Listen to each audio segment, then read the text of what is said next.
Obrigado, pastor. Amém. Paz do Senhor para todos. Amém, irmãos? Amém. Louvado seja Jesus, mais uma vez, com a alegria de estar aqui, né? Recebendo esse convite abençoado.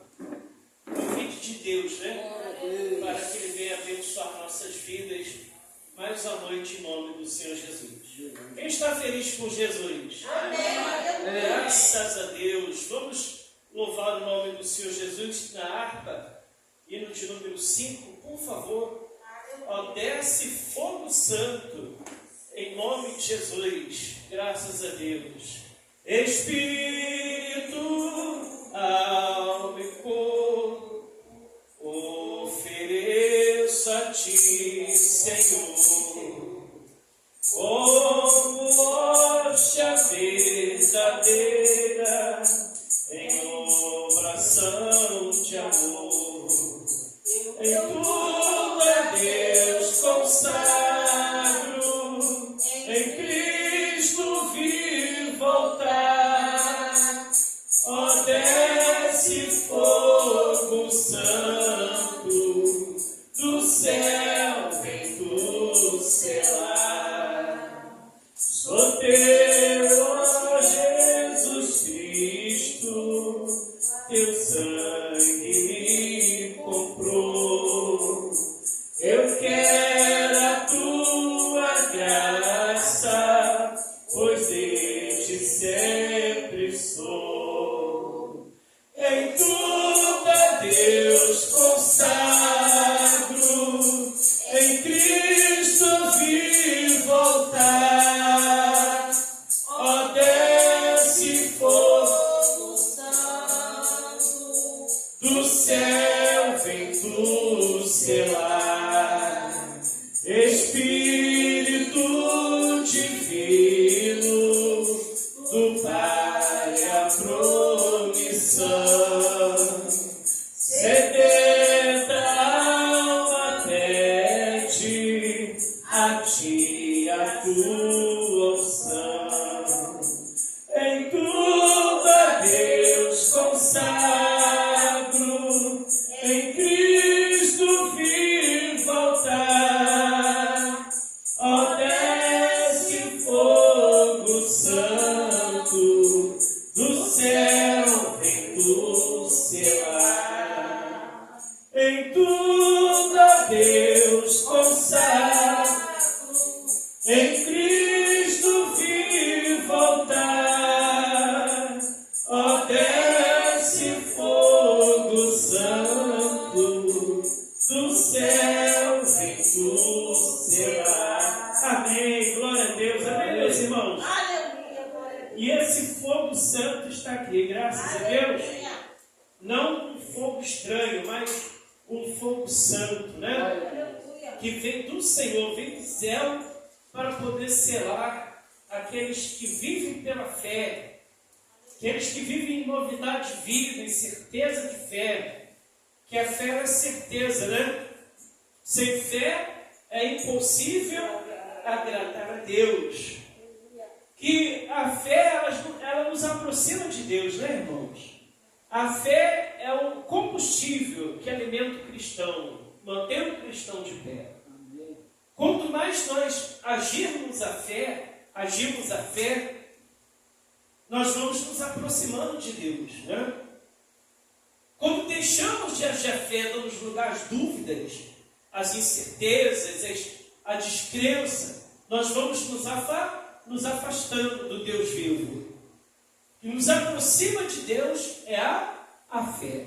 Glória a Deus. Amém? E nós temos que nos aproximar de Deus com o quê? Com um sincero coração. Não com um coração duro de incredulidade, né? Mas com um coração que sim, sincero. Como diz lá a palavra de Deus, né? Quando ouvides a voz do Senhor, né? Endureçais o teu vosso coração, como foi na tentação do deserto, o qual o povo provou a Deus, colocou Deus à prova, tentando ele, né? Por isso caminharam 40 anos no deserto. Uma travessia que seria de poucos dias, virou 40 anos por causa da dureza do coração. Então, quando nós ouvimos a voz de Deus, não podemos endurecer o nosso coração, mas está o quê? Com o coração lá aberto. Glória a Deus. Amém, pessoal? Bom, vamos abrir nossas Bíblias, por favor. Livro de Mateus, capítulo 25, a mensagem conhecida. Eu acredito que já devo ter pregado isso aqui alguma vez, a parábola das 10 virgens. Já preguei, né, irmã Simone? Faz um tempinho, né? Mas é sempre bom nós lembrarmos, relembrar. Eu não lembro, não. Lembra não, pastor? Faz um bom tempo, tem muito tempo isso. Mas a palavra de Deus, ela é uma água corrente, que sempre se renova, né? Você lê uma mensagem, você pode ler 1000 vezes, mas ela sempre vai trazer algo novo para o seu coração. Tanto é que a palavra de Deus, a Bíblia, ela tem muitos e muitos anos. A mensagem da fé, ela não envelhece, ela se renova, né? Graças a Deus. 25. Mateus, capítulo 25, sermão profético continua, parábola das 10 virgens. Senhor nosso Deus, em nome do Senhor Jesus, dirija essa mensagem, porque abençoada já é a palavra, que é a palavra do Senhor. Que saia, meu Pai, o homem, o ser humano, a carne, e manifeste o teu poder, que o Senhor venha falar aos nossos corações nessa noite, aumentando a nossa fé, nos alertando, nos dirigindo, nos guiando, porque queremos ser guiados, dirigidos pelo Senhor. Abençoa o que nós pedimos e te agradecemos em nome do Senhor Jesus. Então, isso aqui é o sermão profético. O Senhor Jesus estava falando o sermão sobre a volta dele, né? Exortação, vigilância, e nós estamos vigiando. Porque os dias que se findam, que se aproximam da volta do Senhor Jesus, os sinais se mostram cada vez mais, né? A Bíblia fala que nos últimos dias haveriam guerra, rumores de guerra, fome, peste, doença, terremotos. Os sinais se seguiriam para todos, mas Jesus falou assim, mas ainda não é o fim. Isso aí são só os sinais, mas ainda não é o fim, porque há de acontecer muitas coisas. E infelizmente, com o aumento da tecnologia, as pessoas elas têm deixado de viver essa vigilância. Muitos ainda dizem assim no coração, mas eu ouço dentro da minha avó falando que Jesus ia voltar, até hoje Jesus não voltou. Eu ouço muita gente dizendo que Cristo voltará, mas até hoje não voltou, não vejo nada. Mas olha, pessoal, e se nesse decorrer da caminhada, nesses anos que ela ainda não viu Jesus voltar, nós não vimos ainda, nós viemos a partir. Como é que nós vamos partir? Nós vamos partir para a glória ou vamos partir para a condenação e vergonha eterna? Porque há 2 tipos de morte. A morte física, ninguém vai escapar dela. Do pó viemos e do pó que nós retornaremos. Essa é a morte física, natural. Mas a vida natural também, a vida o que? A vida é eterna. A vida eterna é quando nós partirmos, nós morremos no homem natural, físico, mas herdamos o que? A vida eterna ao lado de Cristo Jesus. Então o mundo, a ciência, as pessoas, as crendices, né? Os falsos pensamentos, as ideologias, a modernidade, elas tentam tirar o que? O nosso foco da salvação. E tentam minar a nossa fé, tentam tirar o que? A nossa visão de fé de Cristo Jesus. Ainda tentam trazer o que? Para dentro das igrejas. Mas fazer isso aqui é normal, todo mundo faz, você pode fazer. Não tem importância. É aquela famosa história do não tem nada a ver, né? Não tem nada a ver, que muita gente está perdendo a salvação, está indo para o inferno, né? Mas isso aqui não tem nada a ver, é normal, você é ser humano, você é falho, mas olha, pessoal, o justo viverá pela fé. O justo, ele vive pela fé. E que fé é essa? é de guardar as promessas, de agradar a Deus todos os dias. Somos falhos, mas nós temos que vigiar em relação que a nossa salvação. Não podemos perder esse foco, não podemos perder isso, meus irmãos. Aí a Bíblia fala o Senhor Jesus dessa comparação, né? Parábola, alguém sabe dizer o que é parábola? O que quer dizer parábola? É uma comparação, tipo uma metáfora, né? Por exemplo, você fala de algo, mas você está se referindo a outra coisa, a uma comparação. Parábola quer dizer uma comparação. Aí diz assim, então o reino dos céus será semelhante a 10 virgens que, tomando as suas lâmpadas, saíram ao encontro do esposo. E 5 dentre elas eram prudentes, e 5 loucas. As loucas, tomando as suas lâmpadas, não levaram o azeite consigo, mas as prudentes levaram azeite em suas vasilhas, com as suas lâmpadas. E tardando o esposo, tosquenejaram todas e adormeceram. Mas à meia-noite, ouviu-se um clamor. Aí veio o esposo, sai-lhe ao encontro. Então todas aquelas virgens se levantaram e prepararam as suas lâmpadas. E as loucas disseram às prudentes: dai-lhes do vosso azeite, porque as nossas lâmpadas se apagam. Mas as prudentes responderam dizendo: não seja o caso que nos falte a nós e a vós, ide antes aos que vendem e comprai-o para vós. E tendo elas ido comprá-lo, chegou o esposo, e as que estavam preparadas entraram com ele para as bodas, e fechou-se a porta. Depois chegaram também as outras virgens, dizendo: Senhor, Senhor, abre-nos. E ele respondendo disse: em verdade vos digo que não vos conheço. Vigiai, pois, porque não sabeis o dia, nem a hora que o Filho do Homem que há de vir. Então, meus irmãos, o Senhor Jesus comparou aos cristãos como 10 virgens, né? Dentro da igreja, existem 10 virgens. Aqui o Senhor Jesus estava falando para a igreja. Ele não estava falando para aquele que é descrente, aquele que vive o quê? Na prática do pecado, do roubo, do assassinato, desse mundo, não. Aqui ele estava falando o quê? Para o Cristo, para o cristão, para o crente. Dentro da igreja, no meio cristão, há 10 virgens, 5 loucas e 5 prudentes. Quem eram as loucas? A louca é aquele que andava o quê? De qualquer jeito, não cuidavam da fé, estavam na igreja, tinha lâmpada.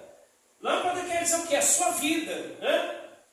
A sua responsabilidade, a responsabilidade com a tua vida, tinha a sua vida, a lâmpada.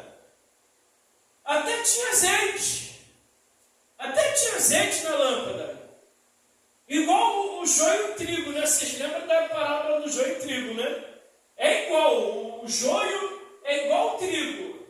Só que o trigo é seco, ele não tem semente. O trigo não, o trigo tem semente, tem a textura dele, incorporado, tem semente, tem o trigo. O joio não, o joio só tem palha. Ele até aparece, mas é só palha, é só capim. Então essas 5 loucas até tinham lâmpada, mas não cuidavam da sua vida espiritual, a manutenção da vida espiritual. E o que é a manutenção da vida espiritual? Arrependimento, perdão. Muitos cristãos não perdoam, aí carregam mágoa no coração, carregam ódio, né? Carregam tristeza, não jejuam, não lê a Bíblia, não oram em casa, elas não praticam a ação da fé, não falam da fé, não falam de Jesus, falam da vida alheia, mas não falam de Jesus. Oportunidade que tem, nós temos que falar de Jesus. Ela não vive aquela manutenção da fé, ou seja, ela não está o quê? Cuidando da da sua lâmpada, está descuidada. Está descuidada da sua lâmpada. Não faz a manutenção da lâmpada. Né? Uma hora ou outra aquela lâmpada vai se apagar. Vai se apagar. E quando uma luz apaga, fica o quê? Fica tudo em trevas. Tem como apagar essa lâmpada, pastor, rapidinho? Paga ali, pode apagar lá rapidinho. Paga, irmã. Só para fazer um teste lá. Isso, apaga aí, por favor. Vamos supor, isso aqui é a lâmpada. Pode apagar. Pode apagar, apaga aí. Aqui é a lâmpada, olha só. Quando não cuida, fica isso aqui, ó. Escuro, nas trevas. Ou seja, e onde há trevas, não há presença de Deus. Pode acender, por favor. Obrigado, hein? Obrigado, meus irmãos. Obrigado. Então, essa é a lâmpada. Quando não cuida, se apaga e fica em trevas. Mas também, Jesus falou que existe o que? 5 prudentes. E quem eram os prudentes? As prudentes é aquelas que faziam a manutenção da sua vida com Deus. Da sua fé. Ela orava, jejuava, procurava o quê? Exercitar o perdão. Não guardar mágoa, não guardar rancor, orar, ler a Bíblia, ter aquela comunhão com Deus. Ou seja, ela tinha lâmpada como a louca, tinha azeite como a louca, mas ela cuidava para que cada vez mais sua lâmpada, sua vida se enchesse o quê? De azeite. Ela tinha azeite de reserva. E esse azeite é a presença de Deus em nossas vidas. A louca estava na igreja, tinha até a presença de Deus. Deus dava o quê? Pela misericórdia. O que é misericórdia? O que é graça? É favor que nós não merecemos.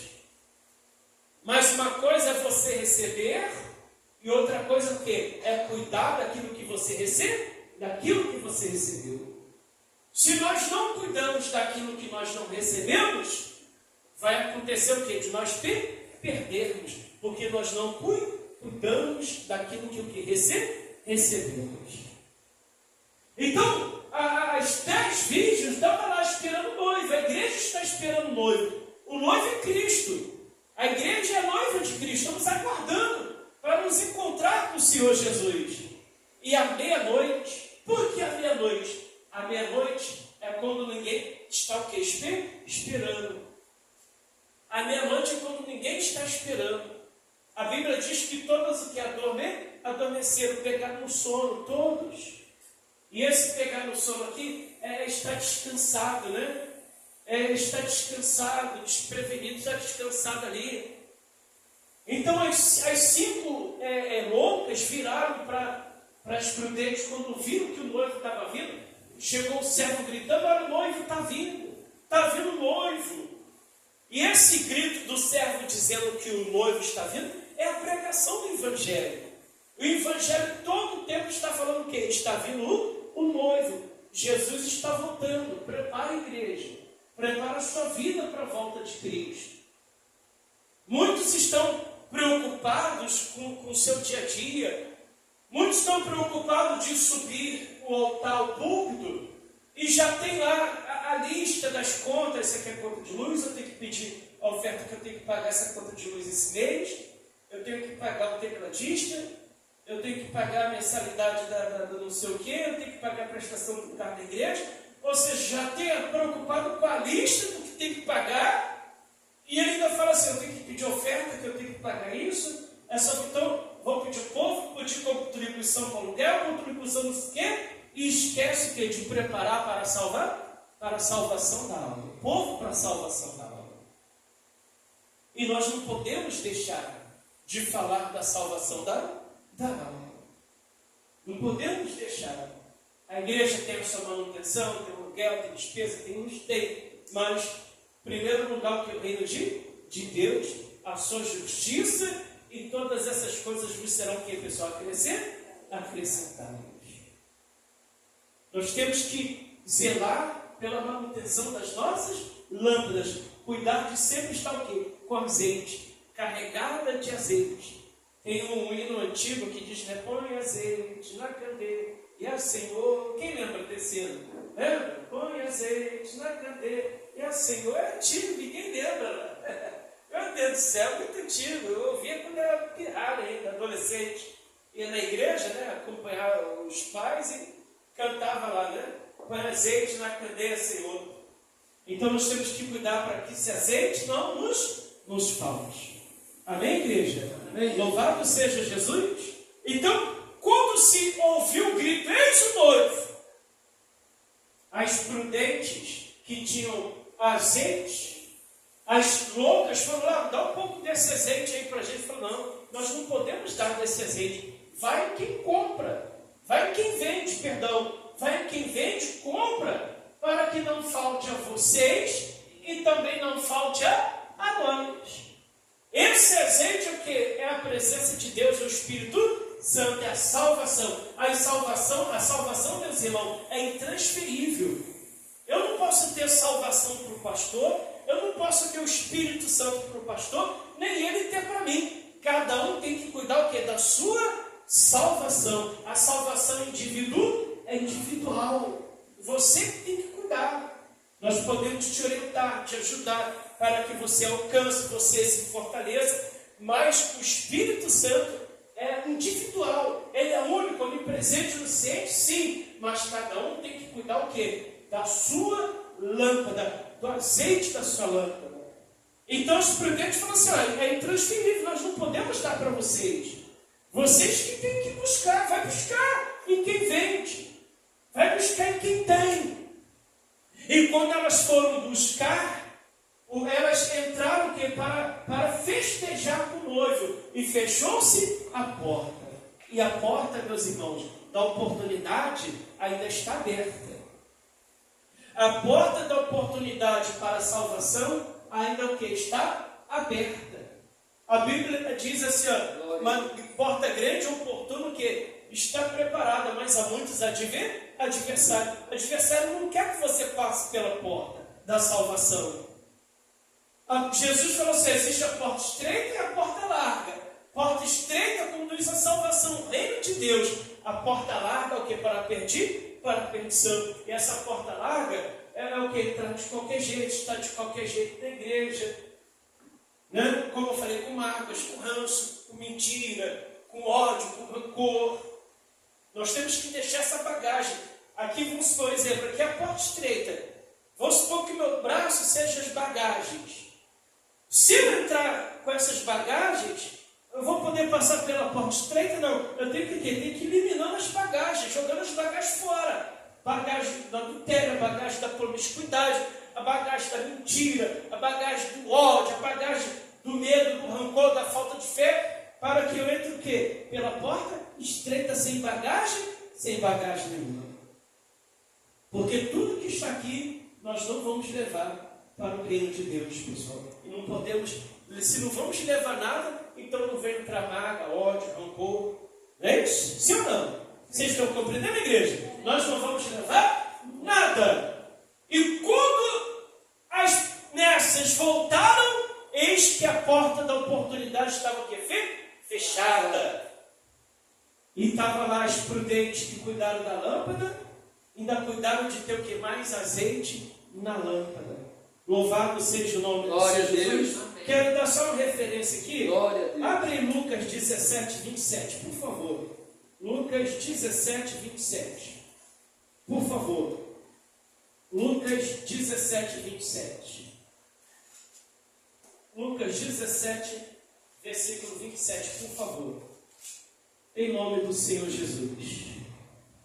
Vamos começar do versículo 26. Lucas 17, 26 em diante. Diz assim: e como aconteceu no dia de Noé, assim será também nos dias do filho do homem. Olha o que aconteceu no dia de Noé. Noé estava lá pregando o dilúvio. Olha, vai vir um dilúvio. Jesus vai exterminar a maldade da terra. Ele vai lavar a terra. Se preparem, se arrependam, se convertam. E Noé construiu a arca. Noé demorou quantos anos para construir a arca, irmãos? Quantos anos? 100 anos para construir. E ele, nesses 100 anos, ele falando. Naquele tempo os homens viviam bastante, né? Até 800 anos. E Noé pregando, Noé falando, vai vir um dilúvio. Ele construiu a arca. Se arrependam, se consertem. Se voltem para Deus. E o povo fala, tu tá maluco? Um deserto desse? Você fazendo um barco desse tamanho? Como é que vai ter tanta água assim? Ó? Deus vai mandar água, vai vir um dilúvio para lavar a terra, limpar de toda impureza, de toda iniquidade. E o povo caçoando de Noé. Mais preocupado com a sua vida do que cuidar o quê? Da sua salvação, correndo de um lado para o outro, na correria. E diz assim, ó. E como aconteceu nos dias de Noé, assim será também nos dias do Filho do Homem. Comiam, bebiam, casavam e davam-se em casamento, até o dia que Noé entrou na arca, e veio o dilúvio, e consumiu o que, meus irmãos? A todos. Foi falta de aviso? Não. Foi falta de falar? Não. Noé avisou, olha, vai vir um dilúvio, arrependei-vos, se voltem para Deus, largue a maldade dos vossos corações, se arrependam. Deus disse que vai mandar um dilúvio para varrer a terra, lavar a terra de toda iniquidade. Quem crê e entrar na arca vai ser salvo. Ninguém quis dar ouvido a Noé. Mas a Bíblia fala que Deus olhou para a terra e viu um justo, um homem que temia Deus. Falou, Noé, por você ser justo no meio dessa geração, eu prometo a você que você vai entrar na arca, você e toda a sua família. Toda a sua família. Porque você está sendo justo no meio dessa geração que é corrompida, perversa. Aí ele continuou dizendo assim, ó. Como também a mesma maneira aconteceu nos dias de Ló. Comiam, bebiam, compravam, vendiam, plantavam e edificavam. Mas no dia que Ló saiu de Sodoma, choveu do céu fogo e enxofre, e os consumiu a todos. Assim será no dia que o Filho do Homem se há de manifestar. Naquele dia que estiver no telhado, tendo as suas alfaias em casa, não desça a tomá-las. Da mesma sorte que estiver no campo, não volte que para trás. Não volte para onde, pessoal? Para trás. Nós não podemos voltar atrás, meus irmãos. Já viu aquela canção que diz, quem tem posto a mão no arado não pode olhar para trás. Não é isso? Se você pôs a mão no arado, não volte atrás, meus irmãos. Não volte atrás. É difícil, é uma guerra, mas persevera, porque Deus é contigo e Ele vai honrar sua fé. Meus irmãos, essa mensagem hoje, queria só finalizar com uma oração. Glória a Deus. Para que Deus aumente o azeite na sua vida, Aleluia. no seu coração, e que você venha se fortalecer cada vez mais. Não perca o foco da fé, da salvação, e cuidar da sua lâmpada, para que não falte azeite. Senhor nosso Deus, muito obrigado por essa mensagem. Que não falte, Senhor, azeite da fé, da palavra, do Espírito em nossos corações. Mas que o Senhor derrame a Tua presença do Teu Espírito em nossas vidas cada vez mais. Muito obrigado por esse dia, por estar aqui com seus irmãos. É sempre uma alegria estar aqui, Senhor. Abençoa o pastor Luiz, abençoa essa igreja, abençoa a mãe dele, abençoa os irmãos, mesmo aqueles que não puderam estar aqui, mas que o Senhor venha alcançá-los aonde eles estiverem, em nome do Senhor Jesus. Muito obrigado pela oportunidade. Suas palmas, louva o Senhor. Glória a Deus. Vamos agradecer ao Senhor.